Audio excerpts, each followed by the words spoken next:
Welcome to the ITSP Magazine Podcast Network. You're listening to a new Redefining CyberSecurity podcast with Sean Martin. Have you ever thought that we're selling cybersecurity insincerely, buying it indiscriminately, and deploying it ineffectively? Well, perhaps we are. Let's look at how we can organize a successful information security program that integrates business culture with people, process, and technology to drive growth and protect business value. Knowledge is power, now more than ever. Imperva is the cybersecurity leader whose mission is to protect data and all paths to it with a suite of integrated application and data security solutions. Learn more at imperva.com.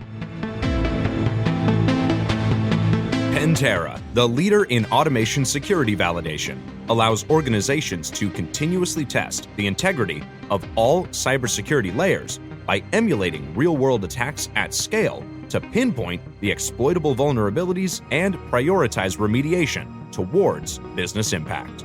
Learn more at pantera.io.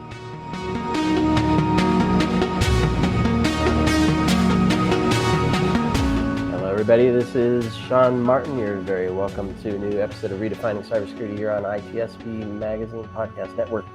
And as you know from listening to the show, I try to figure out how to operationalize security, which seems to become more difficult every day. And I'm not sure how CISOs do it and the practitioners stay above water, but somehow they do for the most part. And when they figure that out, I feel it's important to give back some of that knowledge to the community. And to be honest, there isn't anybody that I can think of that does more of that than my guest today, Gary Hayslip. Gary, good to have you on. Well, thank you. It's been a while, and I'm really happy to be here. It's a pleasure to see you again, my friend, and glad you're well. And today we're going to talk about thought leadership and kind of sharing our learnings with others and the value of that, both personally and to the community. And as I was alluding to, it's an important part of our process, right? Continuous learning and applying those learnings to our own situations and our own programs. For those who haven't met you yet, Gary, maybe a few words about some of the things you've done. San Diego, prior to San Diego, up to your role at SoftBank now, just kind of set the stage for folks of who you are and what you're about. Yeah, I said I've been in cyber and IT for years. I don't like to go ahead and say the date because then I'm like, whoa, it's actually been that quite long. It's just I did a whole tour, active duty military, retired from I was with the U.S. Navy.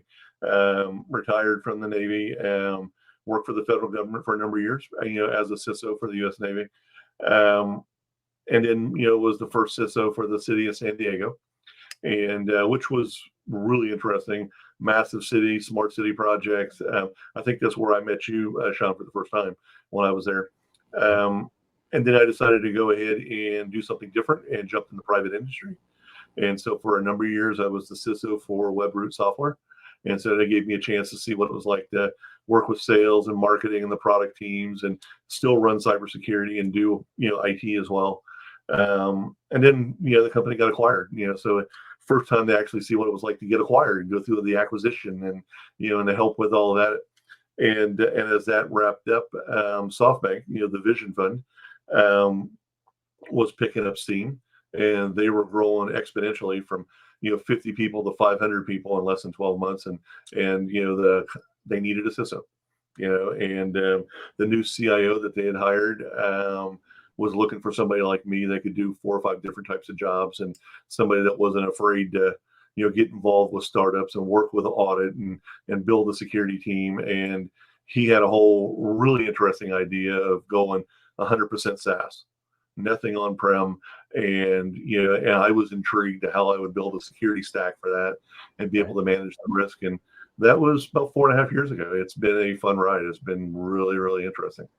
Man, I think that's probably a story unto itself. That whole journey, because what it looks like today certainly doesn't look like what it did 4.5 years ago. Yeah. And then, in terms of what was possible. So yeah, go ahead. No, I'm just saying, and then as you mentioned, in our community, I've helped co-author several books, the CISO Desk Reference Guide series, and then I've written, cybersecurity books for small businesses, and we wrote an executive primer that's actually for like the CEO and the CFO to kind of help them explain to them, hey, this is how you work with a security team, and this is what a CISO does, and stuff, and then on LinkedIn, I've published probably about 120 articles of different things on how to do stuff, and it's just really big in creating content and figuring out ways to help people. Yeah, I love it. You're an inspiration, Gary, and very, very prolific, and certainly a nugget for everyone to chew on, depending on for every role I can imagine, and every position and level. So let's I guess your books, are those an inspiration? Well, how do the books fit into thought leadership for you? Yeah. Let's tackle that first. I mean, the story, how we got started was, it's kind of funny because I joke about, over fish tacos and beer, you come up with great ideas, like here in San Diego. And honestly, that's how it happened. I mean, I met with my two co-authors. We were at a startup event. There's a large cybersecurity community here in San Diego, a lot of startups. And so we're at a startup event. And at that time, I was writing cybersecurity articles explaining how to do different things and how to be a CISO and stuff. And it was for veterans. I was working for fellow veterans and trying to help many of them transition and come into the cybersecurity field. And it just happened to be Matt Stamper was like, why don't you write a book? And I was like, no, that's too much work. I don't want to write a book. And then Bill Bonning was like, well, why don't we write a book? And it was just kind of the three of us over, some great fish tacos were like, hey, that's, and we started kicking the idea around because we all wanted to do something, to be able to not just give back to the community, but we were intrigued at the whole process of how you would actually write and what you would do, because we've got friends of ours that have written books, and so we were intrigued, and we decided to take it to the next level. Not only did we decide to write a book, we actually stood up a publishing house on the Kindle desktop platform, and actually went through the whole thing with lawyers, and and it was, I have to admit, it was cool. Now we're actually publishing other authors besides ourselves, and we've got quite a lot of books now that are published in the what we call the CISO DRG publishing, or CISO desktop publishing. But from a thought leadership perspective, what I find intriguing about it now is we've been writing books since 2015, and the books pop up all over the place. We've had it in multiple languages in roughly about 35 different countries now, where the books are being published. And I get people from all over the world who come up to me at Black Hat or RSA at different conferences, and they shake my hand or they talk to me, and they've used my book to help them for the new job that they've got, or they use one of our books to prep them for some big projects that they were doing, or reporting to the board for the first time, or hey, they were looking at doing cyber insurance, and we had a whole chapter on breaking down all the different things that you need to know. And they were like, I actually got a chance to work with legal and audit while we were looking at cyber insurance, and I understood what they were talking about and could actually provide information to them. And that's what we wrote it for. Is we were like, we wanted to go ahead and start with something that we thought people would use, practitioners would use. And what's been interesting is that it's the print and ebook version, and we find people buy both, and we never could figure out why. And once somebody explained to me, they're like, yeah, I buy the print version because I like to take notes and I keep it with me. It's on the bookshelf. But then I buy the ebook version because I have that on my iPad. So when I'm on travel and I need to look up something, I pull it out and I look it up. And yeah, it's been really cool. I mean, just the people I've met just from writing the books has been probably one of the best things I could have ever done professionally. I love it. If my memory serves me, which it very rarely does, I think it was Helen Patton, who I'm sure you know. Yep. I believe she wrote a book, and she said the book was a way to scale sharing some of the knowledge and experience that she's had. it's one thing to get on stage and have a talk and connect with a certain group of people, but if you can get a book out there and in the hands of people not in the role yet, smack dab in the middle of the role, looking to move on and train the next generation on that role, it's a great way to kind of scale that and connect with a larger group. And so, huge congrats to you and the crew for the publications and the platform and everything you're doing there. I presume the articles you write are on your own, which are different than the collaborative nature of writing one or more of the books. Does that process change how you approach what you're sharing? Obviously, an article is a smaller bite-sized piece compared to a book, but how does working solo compare to working in a group? It's like when we work in a group, in a team, and we're writing a book and it's a project. It's interesting because we mind map out the chapters. We'll mind map out the chapters. We know what subject each chapter is going to be. We know what questions we're trying to answer to each chapter. And then we hold each other accountable. And then we got a process that we follow as we work on each chapter and we go through it and we check back and forth with each other, every couple of weeks, progress wise. And my whole methodology, like when I'm into it and I'm writing a book, I typically write an hour a day. I'll have it mind mapped out. I'll have pulled my research together. I'll already pretty much have a skeleton way of already jotted down kind of how the chapter is going to flow the way I'm thinking of it. But I'm very disciplined that I only do an hour a day. And the reason is that, if you just write and write and write every day, you burn yourself out. And you get to the point to where you hate doing it and you'll start procrastinating and you never get done. But if you just hold yourself for an hour, and so I usually do my first 10 to 15 minutes of reading what I wrote, before the night before, and then I may write some more, and then I'll find a good stopping point, and then I'm done. And so it's very disciplined like that. Articles, on the other hand, when I'm writing an article and it's just me, it's interesting because one of the articles I just recently published on LinkedIn was about, developing your thought leadership. And I talk about my process. I basically built out this matrix, kind of like a spreadsheet where I track just ideas, ideas and things that I know very well, or things that I think would be really interesting to write about. And, and I put all these ideas together and then I actually carry that list, on my various laptops and on my phone with me, and I'm constantly adding to it or taking things off of it. And, and it helps remind me of stuff that I want to write about. And then, when I decide to go ahead and select something, on that list, I set up a folder, I'll start collecting, articles and different things, to kind of just to refresh my memory on it. And also kind of help develop the way I'm looking at it, because you have a voice, you have a way that you talk about things. And I typically don't talk at the executive 30,000 foot level. I'm usually at the below 10,000 foot. I'm usually at the practitioner level. I'm very technical, but also strategic. I can talk about, working with the board and working with peers and the other business units and doing strategy, or I could talk about, okay, this is, about setting up a firewall and doing protocols and, and going through logs and looking for, doing threat intelligence. Talk to me about the matrix, because I just started. I've written tons of stuff. Publications for vendors, white paper, you name it. And what you basically do is, I made the matrix. I made this list, and then you grade it. So each entry that you put in there, just a list though, or are there columns of attributes that you also? There's like columns, and each column is like a different level.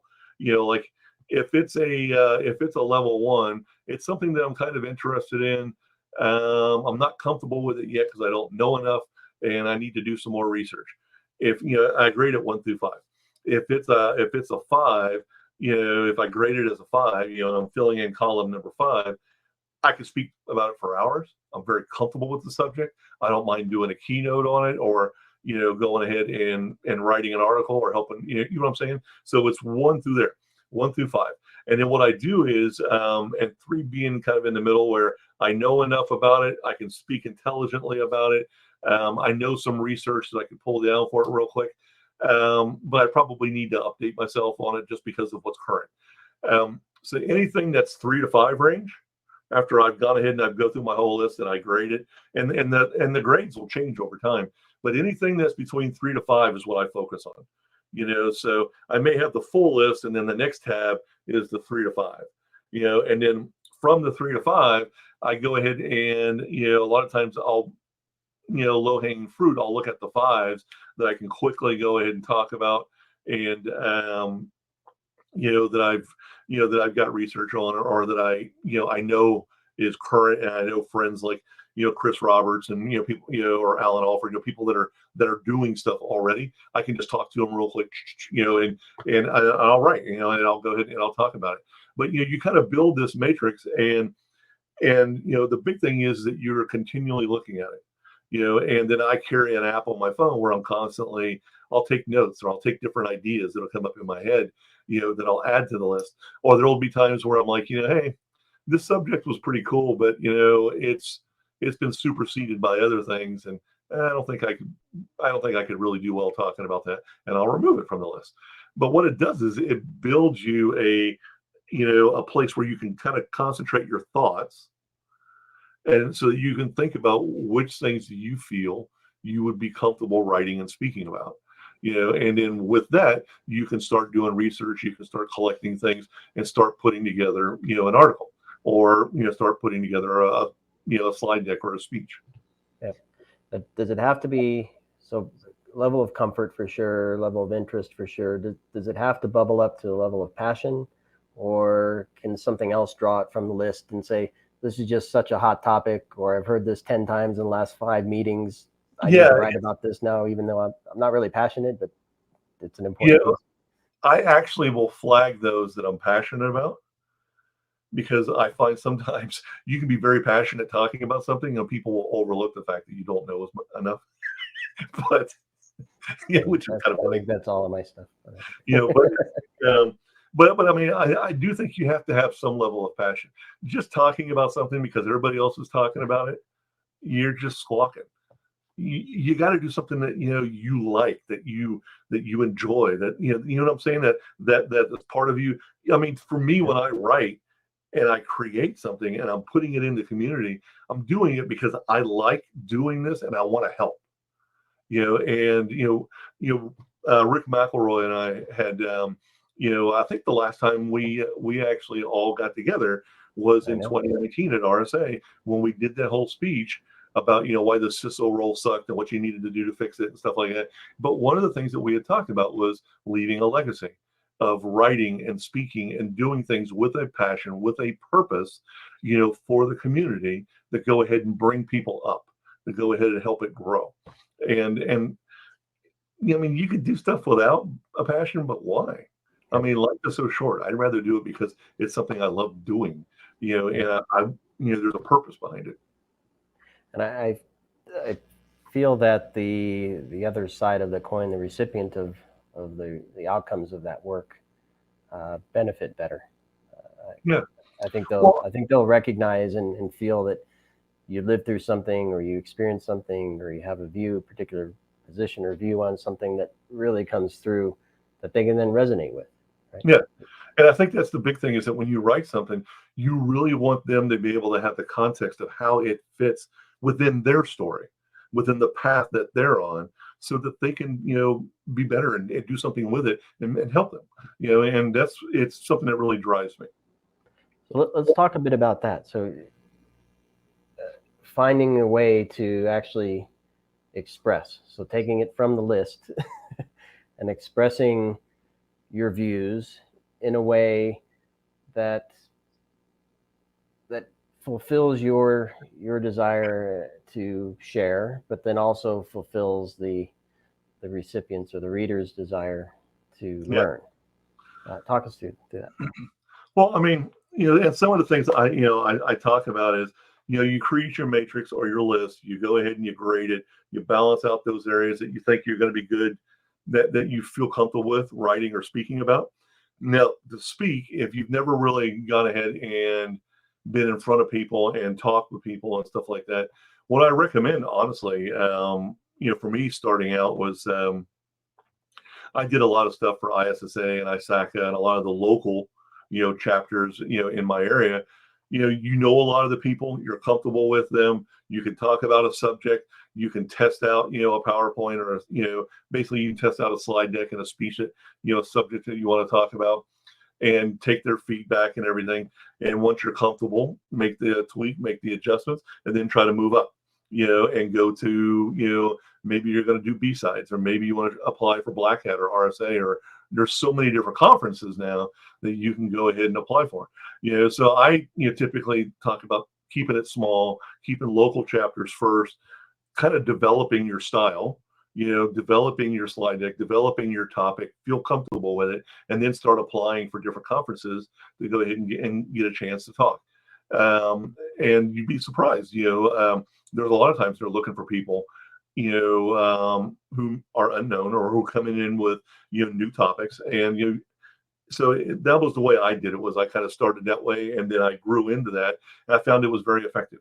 And I've now spoken to a group of like 10 people, and I've been in, Beijing talking to a room of 10,000, and they were streaming it to another 2 million. So I've had all kinds of stuff. So I mean, it just depends. On the writing side, I think on the writing side, you've got so many different options now, because I mean, you can write about something and just publish it on LinkedIn and just ask for feedback, and make sure to share it within the groups that you're in and stuff like that, and just ask for feedback.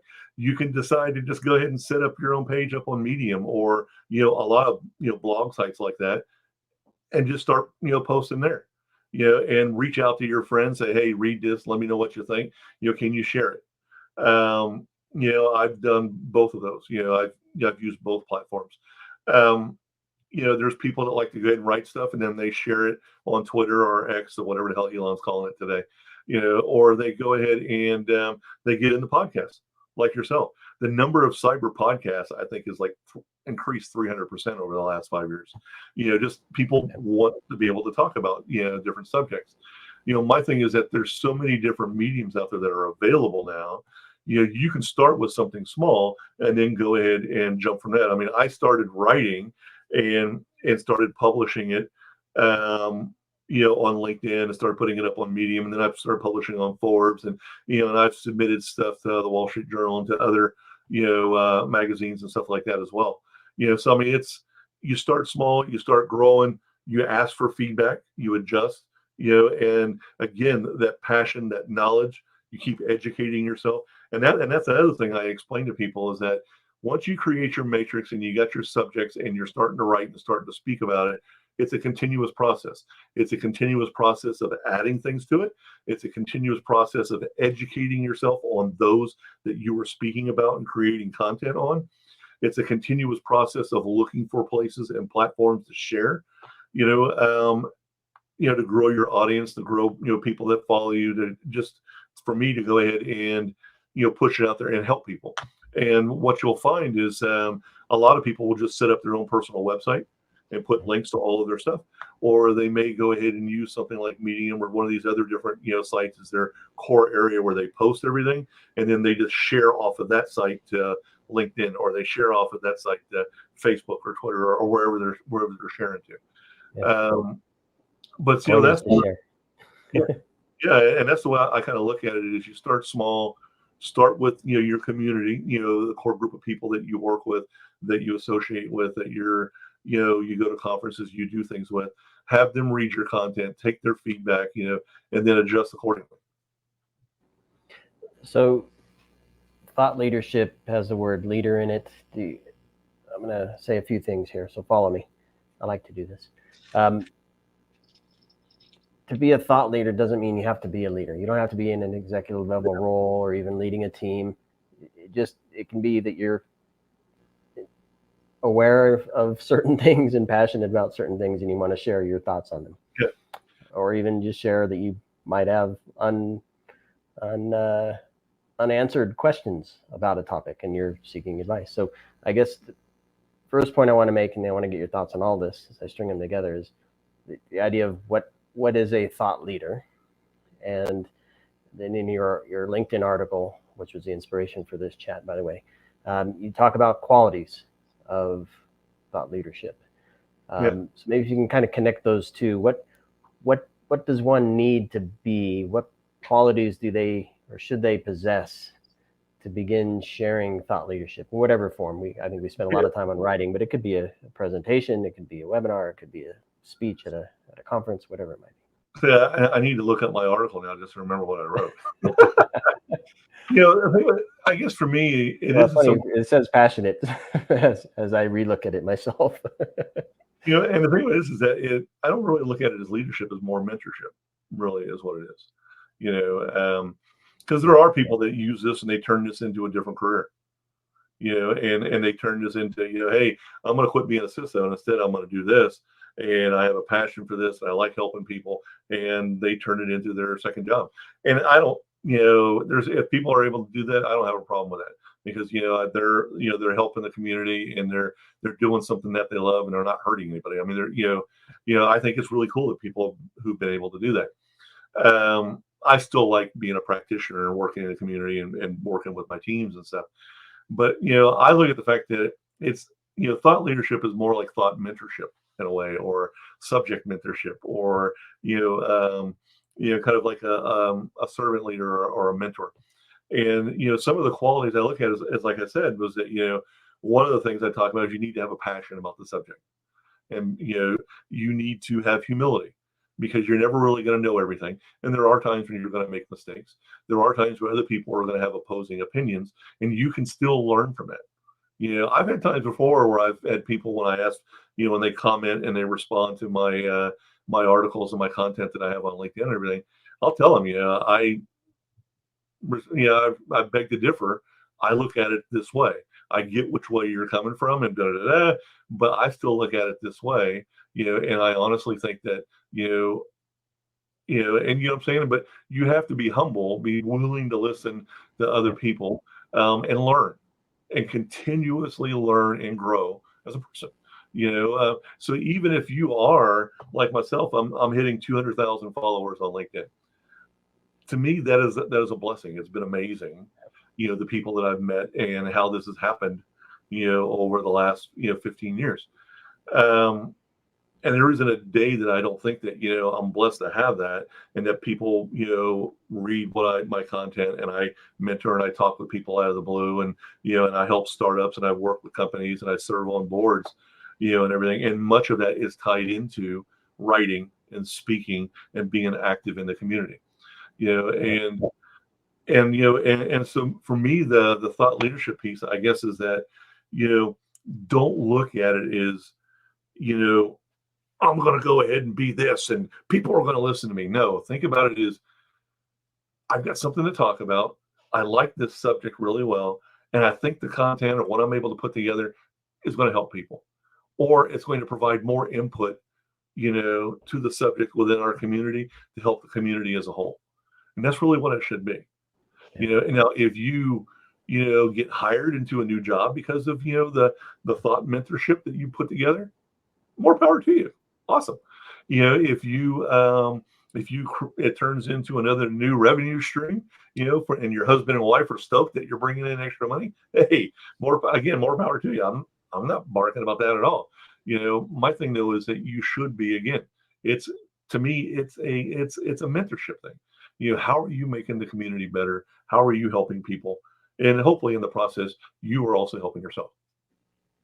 Yeah, and I was just going to make that point. For me, it's often I'm also learning in the process of putting my own thoughts together, either to your point, going off and researching something I wasn't quite familiar with or didn't know enough about. And even more importantly, if somebody does engage and shares their own thoughts on what you wrote or what you shared, different perspective, different detail, different fact, perhaps even, it's all all a circle of benefit. And I wanted to talk to you a bit about kind of the concept of broad strokes versus specialization. I don't know. It's another point you make in your article. Do you have any thoughts on?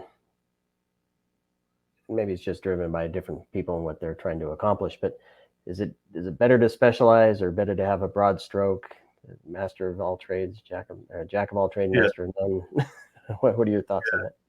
Well, I mean, and it's, and obviously I'm speaking about cyber, as a perspective. I'm not speaking about, other things. I find that it's good to be specialized starting out, because those are core things that you probably know really well that can get you started. You learn your voice, you learn the process, you start meeting people, and you start growing, within the community, and then you can broaden out and talk about, more things. If you start out, with a very wide, and cyber is freaking huge, from a domain perspective, and all the different things that are inside cyber and that are being added to cyber, today, it's almost impossible starting out to write about all the stuff in cyber. In fact, it's quite overwhelming. And I've had people tell me that. And I told them, I said, hey, just narrow the aperture. Focus on something right now in front of you that that you currently do right now, that you could talk to your husband or your wife or your kids about, and you feel comfortable about it. Focus on that and just grow with that, and then get comfortable with that, grow with that, and then add something else and add something else. And before you know it, you've got quite a large group of subjects and things that you're talking about, and you're building a following and you're building, content.